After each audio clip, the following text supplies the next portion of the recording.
Peter, many thanks. Well, the focus of attention really in the wake of Friday's attacks was the Bataclan theatre, and that's because most of the lives were lost there. 89 people were killed when the gunmen targeted that theatre. But during the day, more details have emerged about what happened at the National Stadium, the Stade de France, which is north of Paris. That is where 3 suicide bombers were targeting an event. There was an international football match taking place. And new details have emerged about that during the course of today. And our correspondent Tom Burridge has been taking a closer look at the events of that night.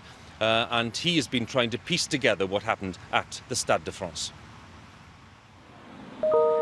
These marks by one entrance to the Stade de France tell a story of a tragedy averted.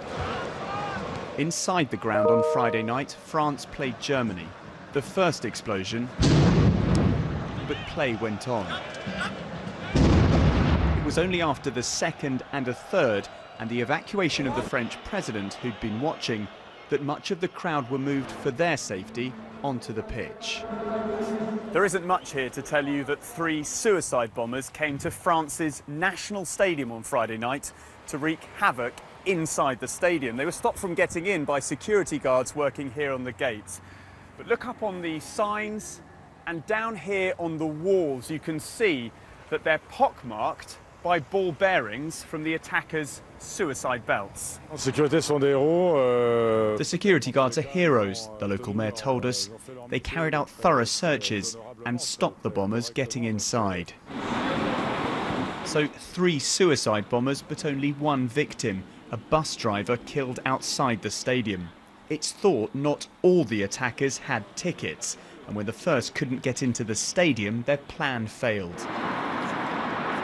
This former French police chief said things could have been much worse. But the purpose was to go inside.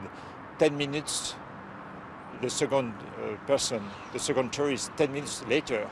Why 10 minutes? Because you have a panic created by the first explosion inside the stadium, with the French TV, with everything inside. Then you could have more mass destruction of people later, 10 minutes later. In fact, the third man killed only himself outside this McDonald's, not far from a train station. Today, England's football team joined in the minute's silence. Tomorrow they play France at Wembley.